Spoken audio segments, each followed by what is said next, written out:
నల్గొండ నడిబొట్టున ఉన్న మదీనా మసీదు దుకాణాల ఆక్రమణదారులపై వక్ఫ్ బోర్డు ఉక్కుపాదం మోపుతోంది. అగ్రిమెంట్ ప్రకారం అద్దె చెల్లించని దుకాణదారులను వక్ఫ్ యాక్ట్ ప్రకారం ఆక్రమణదారులుగా ఎందుకు పరిగణించకూడదో 15 రోజుల్లోగా వివరణ ఇవ్వాలని ప్రభుత్వ శాఖలైన రెవెన్యూ, వక్ఫ్ మరియు పోలీసు అధికారుల ఆధ్వర్యంలో నోటీసులు జారీ చేసింది.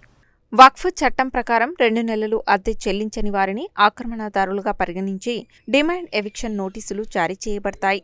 గతేడాది సెప్టెంబర్లోనే అద్దె చెల్లించనందుకు సరైన వివరణ ఇవ్వాలని డిమాండ్ నోటీసులు జారీ చేసినప్పటికీ నోటీసులకు జవాబు ఇవ్వని వారికి, అసలు అగ్రిమెంట్ లేని వారికి ఎవిక్షన్ నోటీసులు జారీ చేసింది. ప్రభుత్వం మార్కెట్ వాల్యుయేషన్ సర్టిఫికేట్ ఆధారంగా అద్దె ధరలు 18,000 నుండి 25,000గా ఉండగా మదీనా మసీదు దుకాణాల్లో అద్దె కేవలం 4,000 నుండి 8,000 మాత్రమే ఉంది. అయినా వాటిని కూడా చెల్లించకపోవడంతో దురుద్దేశపూర్వకంగా భావించి చర్యలకు శ్రీకారం చుట్టింది. కొందరు ఒక్కొక్కరు 4-5 దుకాణాలు ఆక్రమించి ఇతర పేద ప్రజలకు అవకాశాలు దూరం చేస్తున్నట్టు, మరికొందరు మసీదుకు తక్కువ ధరలు చెల్లిస్తూ మార్కెట్ ధరలతో సబ్లీజుకు ఇచ్చుకొని వ్యాపారాలు చేస్తున్నట్టు విలేకరులు కొందరు అప్పటి కలెక్టర్ ఆర్వి కర్ణన్ని ఆశ్రయించారు. ముఖ్యంగా 5 మంది వ్యాపారులు దౌర్జన్యం చేస్తున్నారని ఫిర్యాదులు అందాయి. వివిధ ఆరోపణల నేపథ్యంలో సమగ్ర విచారణ చేపట్టి వక్ఫ్ బోర్డుకు కలెక్టర్ ఆర్వి కర్ణన్ రిపోర్టు పంపారు. దాంతో వక్ఫ్ బోర్డు తన ఆధీనంలో స్థానికులతో కమిటీ ఏర్పాటు చేసి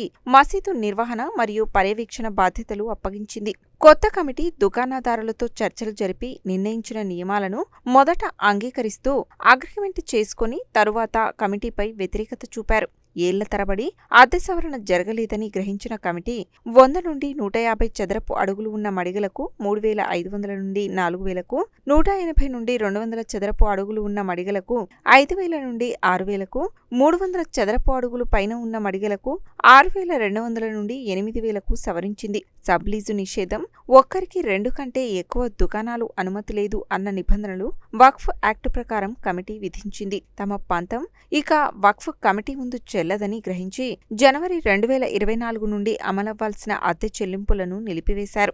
రాజకీయ అండదండలు ఉన్నాయని వక్ఫ్ బోర్డు కానీ, బోర్డు నియమించిన కమిటీ కానీ మమ్మల్ని ఏమీ చేయలేరని సోషల్ మీడియాలో విపరీతంగా ప్రచారం చేసుకున్నారు. కమిటీ చెల్లదని హైకోర్టులో పిటిషన్ వేయడంతో 3 నెలల పాటు ఇరువైపులా వాదనలు విని కమిటీ నియామకం రాజ్యాంగబద్ధమే అని తీర్పు వెల్లడిస్తూ పిటిషన్ను ధర్మాసనం కొట్టివేసింది. వక్ఫ్ బోర్డు సిఐఓ ఆధ్వర్యంలో సమస్యను చర్చల ద్వారా పరిష్కరించేందుకు ఫిబ్రవరి నెలలో అద్దెదారులను పిలిచి మార్కెట్ ధర ప్రకారం అసలు ఎంతవరకు చెల్లించగలరో చర్చించి నిర్ణయించాలని అద్దెదారులను పలుమార్లు చర్చలకు పిలిచినా రాకుండా లెక్క చేయని ధోరణిలో ప్రవర్తిస్తుండటంతో సరిపడా అద్దెలు లేకపోవడంతో మసీదు నిర్వహణకు తీవ్ర ఇబ్బందులు ఎదురయ్యాయి.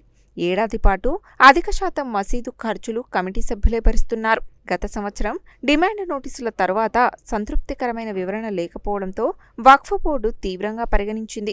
15 రోజుల్లో దుకాణాలు ఖాళీ చేయకపోతే సీజ్ చేయవలసి వస్తుందని హెచ్చరించింది. ఖాళీ అయిన దుకాణాలను ఓపెన్ ఆక్షన్ పద్ధతిలో ప్రజలకు లీజుకు ఇచ్చే ఆలోచనలో బోర్డు ఉంది. అర్హులైన పేద ముస్లింలకు మొదటి ప్రాధాన్యత ఇచ్చే విధంగా చర్యలు తీసుకోవాలని వక్ఫ్ జిల్లా అధికారులకు కమిటీకి సూచనలు చేసింది. ప్రభుత్వ శాఖల కఠిన నిర్ణయాల పట్ల ప్రజలు, ప్రజాప్రతినిధులు హర్షం వ్యక్తం చేస్తున్నారు.